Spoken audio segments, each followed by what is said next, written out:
Good morning students and welcome again in my educational channel मासूम tutorials.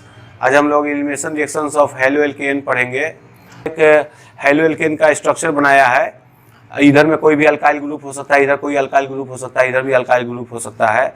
मतलब ये structure यह दिखा रहा है कि ये हेलो एल्केन फर्स्ट डिग्री का भी हो सकता है, सेकेंड डिग्री का भी हो सकता है, थर्ड डिग्री का भी हो सकता है।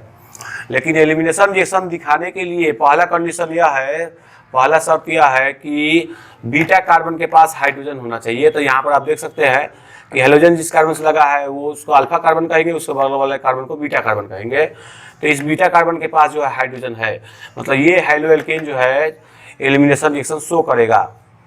तो जब ऐसे ही हेलो एल्केन को बेस के साथ रिएक्शन कराया जाता है, जैसे बेस के रूप में आप KOH ले सकते हैं, पोटेशियम हाइड्रोक्साइड ले सकते हैं, लेकिन मीडियम होना चाहिए अल्कोहलिक। तो जब कोई halo alkane having beta hydrogen react with base such as potassium hydroxide, then we get alkene। ठीक है कि नहीं? उसको मैंने एक और रिएक्शन से यहाँ पर समझाया है कि आप यहाँ देख सकते हैं कि ये एक हेलो एल्केन है जिसके पास बीटा कार्बन के पास हाइड्रोजन है। तो ये रिएक्शन करेगा तो क्या होगा, इसका हाइड्रोजन इसके OH के साथ मिक्स बॉन्ड बनाएगा और H2O बनेगा, और ये हाइड्रोजन जो है K के साथ पोटेशियम हेलाइड के रूप में बाहर हो जाएगा और हमें क्या ऑब्टेन होगा, तो एल्कीन ऑब्टेन होगा। ठीक है कि नहीं? आप यहाँ पर फिर से इस रिएक्शन के समझ सकते हैं कि इसमें क्या होता है। एक्चुअल में ये जो कार्बन है और हाइड्रोजन के बीच में जो बॉन्ड है, ये बॉन्ड टूट कर ब्रेकअप हो जाता है और यहाँ से हमें मिलता है H+। ठीक है कि नहीं? और इसका जो ये बॉन्ड का इलेक्ट्रॉन था वो यहाँ पर आकर डबल बॉन्ड के रूप में शिफ्ट हो जाता है, और यहाँ से ये जो बॉन्ड है ये टूट कर, ये चूंकि हाइड्रोजन है, हाइड्रोजन ज़्यादा हाईली इलेक्ट्रोनेगेटिव होता है, तो यह इस बॉन्ड के इलेक्ट्रॉन को लेकर X- के रूप में बाहर हो जाता है। और ये जो H+ था, H+ के रूप में टूटेगा, वो बेस से रिएक्शन करके एक कंपाउंड बनाता है जिसको मैंने यहाँ पर BH लिखा है, B से यहाँ बेस है। ठीक है कि नहीं? और उसी को मैंने यहाँ पर एक जनरल इक्वेशन से सॉल्व किया है। ठीक है। और इसमें एक चीज़ और क्या है कि इस रिएक्शन में, एलिमिनेशन रिएक्शन में आप देखें कि यहाँ से हाइड्रोजन भी रिमूव हो रहा है और हेलोजन भी रिमूव हो रहा है, और इसीलिए इस रिएक्शन का दूसरा नाम है डिहाइड्रोहेलोजिनेशन रिएक्शन। ठीक है। तो पहला नाम हुआ एलिमिनेशन रिएक्शन, दूसरा नाम हुआ डिहाइड्रोहेलोजिनेशन रिएक्शन, और तीसरा नाम क्या है, चूंकि इसमें से बीटा हाइड्रोजन रिमूव हो रहा है इसलिए इसका नाम है बीटा एलिमिनेशन रिएक्शन। मतलब 3 नाम होता है एक ही रिएक्शन का। ठीक है। और क्या चीज़, यहाँ पर मैंने एक और अच्छा सा एग्जाम्पल लिया, पार्टिकुलर एग्जाम्पल लिया हूँ मैं। ये थर्ड डिग्री का हेलो एल्केन है और इसका नाम अगर देखा जाए तो 1 2 3 2 ब्रोमो 2 मिथाइल प्रोपेन है। ठीक है। 2 नंबर में ब्रोमीन और 2 नंबर में मिथाइल, और लॉन्ग चेन में 3 कार्बन हुए, तो 2 ब्रोमो 2 मिथाइल प्रोपेन से मैं इसके मैकेनिज्म को समझाने वाला हूँ। तो ये एक थर्ड डिग्री का हेलो एल्केन है। तो क्या देखने को मिलता है कि थर्ड डिग्री का हेलो एल्केन, मतलब ये जब एलिमिनेशन रिएक्शन करता है तो पहले क्या होता है, पहले स्टेप में क्या होता है, दूसरे स्टेप में क्या होता है, मैं समझाने वाला हूँ। तो 2 ब्रोमो 2 मिथाइल प्रोपेन में फर्स्ट जो काम होता है वो ब्रेक डाउन ऑफ ये ब्रोमीन होता है। ठीक है कि नहीं? और हमें क्या ऑब्टेन होता है, कार्बोकेटायंस ऑब्टेन होता है। ठीक है। ये कार्बोकेटायंस जो बना, लेकिन ये स्लो प्रोसेस में होता है। ठीक है कि नहीं?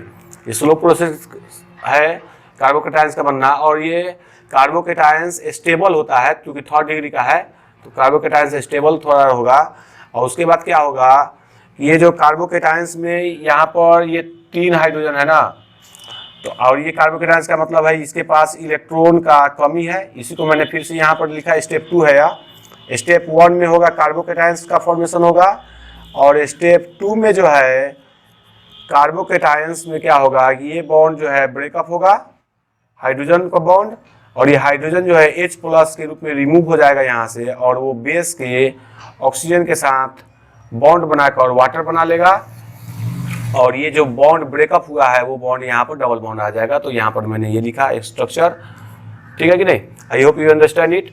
तो पहला स्टेप जो है स्लो है, और ये स्टेप जो है कार्बोकेटायन से ये जो बना, क्या बना, ये एल्कीन बना ना, ये डबल बॉन्ड है, तो एल्कीन बना। तो ये स्टेप जो है फास्ट है।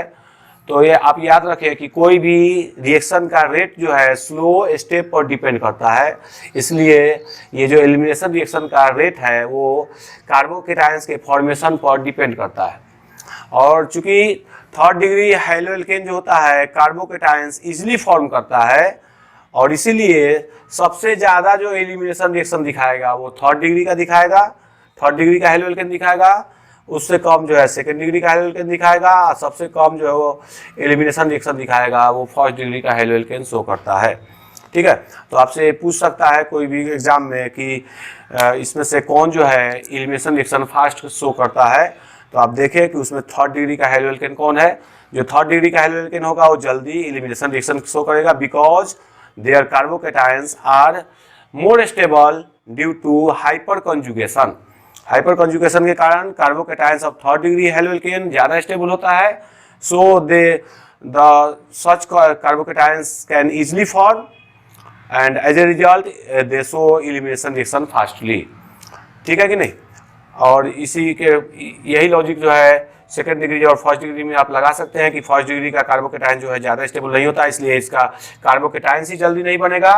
तो जब जल्दी कार्बोकेटायन जल्दी नहीं बनेगा तो आगे का स्टेप नहीं हो पाएगा, और इसी कारण ये फर्स्ट डिग्री का हैलोएल्केन स्लोली जो है एलिमिनेशन रिएक्शन करता है। एक चीज़ और याद रखें कि एलिमिनेशन रिएक्शन के लिए मेन जो है वो मीडियम है ना। अगर यही रिएक्शन एल्कोहल पोटेशियम हाइड्रोक्साइड का एल्कोहल के मीडियम में ना होकर अगर एक्वेसस मीडियम में हुआ हो रिएक्शन, या मतलब सेम हैलोएल्केन अगर रिएक्ट करे पोटेशियम हाइड्रोक्साइड से, लेकिन यहाँ पर अगर अब मीडियम हो जाए वाटर, है ना, वाटर अगर यहाँ मीडियम हो जाए तो यहाँ पर आपको एल्कीन अब ऑब्टेन नहीं होगा, यहाँ पर जो है एल्कोहल ऑब्टेन होगा। ठीक है कि नहीं। यहाँ पर क्या बनेगा सो मैं लिख देता हूँ। यहाँ से जो है x और k x के रूप में रिमूव हो जाएगा, और ये x के जगह पर कौन चला जाएगा, OH चला जाएगा, तो ये हमें एल्कोहल ऑब्टेन होगा। देखिए तो मीडियम का कितना इंपॉर्टेंस है कि मीडियम अगर एल्कोहलिक है तो एल्कीन ऑब्टेन होगा, अगर मीडियम वाटर है तो क्या ऑब्टेन होगा, एल्कोहल ऑब्टेन होगा। ठीक है कि नहीं। तो एक तरह से हम देख सकते हैं कि ये जो है elimination reaction is one method to get alkene. ठीक है कि नहीं। And when there is a water as a medium then we get alcohol, so we can say that we can obtain alcohol from alkene by, अच्छा इस method को क्या बोलेंगे, by substitution reaction. ये जो रिएक्शन हुआ ये वाटर अगर मीडियम रहेगा तो इस रिएक्शन को बोलेंगे सब्स्टिट्यूशन रिएक्शन। सब्स्टिट्यूशन इसका नाम इसलिए है क्योंकि यहाँ पर x की जगह पर OH जो है सब्स्टिट्यूट हो गया। ठीक है कि नहीं। तो ये जो रिएक्शन अभी मैंने बताया ये सब्स्टिट्यूशन रिएक्शन हुआ, और ये जो एल्कीन बनने का रिएक्शन है वो इलिमिनेशन है। इलिमिनेशन का मतलब होता है इलिमिनेट होना, यहाँ से हाइड्रोजन भी इलिमिनेट हो गया, हाइड्रोजन भी इलिमिनेट हो गया, और इसलिए इसका नाम है इलिमिनेशन रिएक्शन। तो by elimination of haloalkane we get alkene, and by the substitution reactions of haloalkane with potassium hydroxide we get alcohol. ठीक है। एक दो रिएक्शन मैं आपको बताता हूँ इससे रिलेटेड, एलिमिनेशन रिएक्शन से रिलेटेड। तो मैंने एक यहाँ पर एग्जांपल लिया है एलिमिनेशन रिएक्शन से रिलेटेड। यहाँ पर ये देख सकते हैं कि इसका नाम होगा 2-ब्रोमोपेंटेन। ठीक है। व्हेन 2-ब्रोमोपेंटेन, चूँकि 2 नंबर में ब्रोमीन लगा हुआ है 1 2 और ये टोटल 5 कार्बन है, तो इसका नाम होगा two bromopentane react with KOH in alcoholic medium, then we get 2 product. First product क्या बना, तो यहाँ पर आप देख सकते हैं कि ब्रोमीन जिस कार्बन से लगा है वो अल्फा कार्बन कहेंगे उसको, तो इसमें बीटा हाइड्रोजन कौन कौन होगा, तो ये जो है ये भी कार्बन बीटा कार्बन होगा, और ये कार्बन भी बीटा कार्बन होगा। चूंकि हाइड्रोजन जिस कार्बन से लगता है उसको बोलते हैं अल्फा कार्बन, अल्फा कार्बन के बगल वाले कार्बन को बीटा कार्बन, तो इधर भी बगल में है ये भी बीटा कार्बन होगा, और इसके बगल में ये भी है तो ये भी बीटा कार्बन होगा। तो जब 2 बीटा कार्बन हुआ तो 2 तो बीटा हाइड्रोजन होगा, मतलब इसके भी हाइड्रोजन को बोलेंगे बीटा हाइड्रोजन और इसके भी हाइड्रोजन को बोलेंगे बीटा हाइड्रोजन। तो इस तरह जो है हमारे पास 2 बीटा हाइड्रोजन है, 2 ग्रुप ऑफ बीटा हाइड्रोजन है। तो अगर ये वाला हाइड्रोजन रिमूव होगा और ये वाला ब्रोमीन रिमूव होगा, एलिमिनेट होगा, तो हमको प्रोडक्ट क्या मिलेगा, ये मिलेगा। चूंकि ये 2 नंबर और 3 नंबर के बीच में का ये जब हाइड्रोजन रिमूव होगा तो ये वाला बॉन्ड यहाँ चला आएगा, है ना। तो ये 2 नंबर में बॉन्ड बनेगा, डबल बॉन्ड बनेगा। या अगर इस बीटा हाइड्रोजन का ये वाला हाइड्रोजन अगर रिमूव होगा तो ये वाला बॉन्ड यहाँ चला आएगा, तो ये 1 नंबर में डबल बॉन्ड बनेगा और ब्रोमीन रिमूव हो जाएगा। मतलब 2 प्रोडक्ट बनने का संभावना है। तो क्वेश्चन होता है कि कौन सा प्रोडक्ट जो है सबसे ज्यादा बनेगा, है ना। तो एक साइंटिस्ट है जिसका नाम है अलेक्जेंडर जेटसेव, है ना, वो रशियन केमिस्ट थे। उन्होंने क्या कहा कि वही प्रोडक्ट जो है सबसे ज़्यादा बनेगा जिसमें डबल बॉन्ड के दोनों तरफ ज़्यादा नंबर ऑफ अल्काइल ग्रुप हो, more number of alkyl group हो, ठीक है। वही प्रोडक्ट का अमाउंट ज़्यादा होगा, the product having more number of alkyl group in both side will have major product, है ना।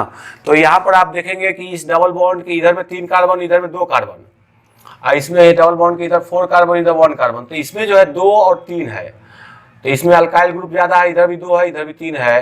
तो इसलिए ये कैसा प्रोडक्ट होगा, ये मेजर प्रोडक्ट होगा और ये जो है माइनर प्रोडक्ट होगा, ठीक है कि नहीं। तो इस तरह अगर 2 बीटा हाइड्रोजन होता है तो 2 प्रोडक्ट बनता है, लेकिन उसमें एक प्रोडक्ट मेजर होता है और मेजर वही प्रोडक्ट होगा जिसके डबल बॉन्ड के दोनों तरफ ज़्यादा नंबर ऑफ कार्बन हो। सो नेक्स्ट डे हम लोग पढ़ेंगे reaction of halo alkane with metal. उसमें हम लोग ग्रिग्नार्ड रिएजेंट के बारे में पढ़ेंगे, है ना, वुड्स रिएक्शन पढ़ेंगे, ठीक है कि नहीं। सो नेक्स्ट डे मिलते हैं, तब तक के लिए thank you, have a nice day.